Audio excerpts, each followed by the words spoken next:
জামাতে ইসলাম, এনসিপি, ইসলামী আন্দোলন বাংলাদেশ, জমিয়তুল ইসলাম, গণ অধিকার পরিষদ সহ 51টি রাজনৈতিক দল এই নির্বাচনে অংশগ্রহণ করেছিল।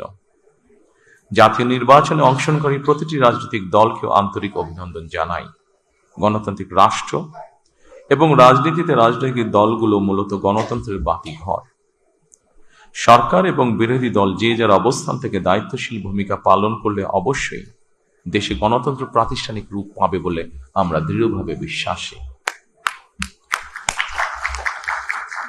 নির্বাচনে অংশগ্রহণকারী প্রতিটি গণতান্ত্রিক রাজনৈতিক দলগুলোর প্রতি আহ্বান জানাই, দেশ গঠনে আপনাদের চিন্তা ভাবনা আমাদের কাছে অত্যন্ত গুরুত্বপূর্ণ। আমাদের পথ এবং মত ভিন্ন থাকতে পারে, কিন্তু দেশের সাথে আমরা সবাই এক। আমি বিশ্বাস করি জাতীয় ঐক্য আমাদের শক্তি, বিভাজন আমাদের দুর্বলতা।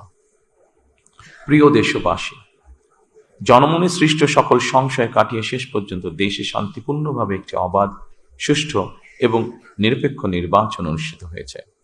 এজন্য অন্তর্বর্তীকালীন সরকার এবং নির্বাচন কমিশনকে বিশেষ ধন্যবাদ জানাই।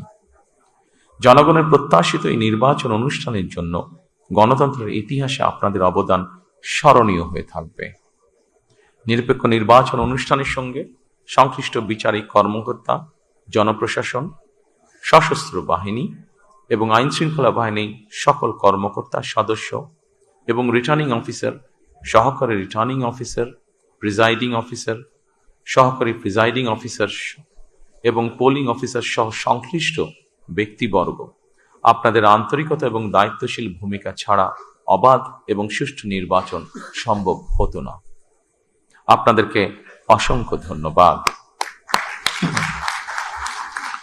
এই নির্বাচনে দেশি এবং বিদেশি গণমাধ্যম এবং পর্যবেক্ষকদের ভূমিকাও ছিল অত্যন্ত গুরুত্বপূর্ণ। আপনাদের প্রতিও রইল অকৃত্রিম শুভেচ্ছা।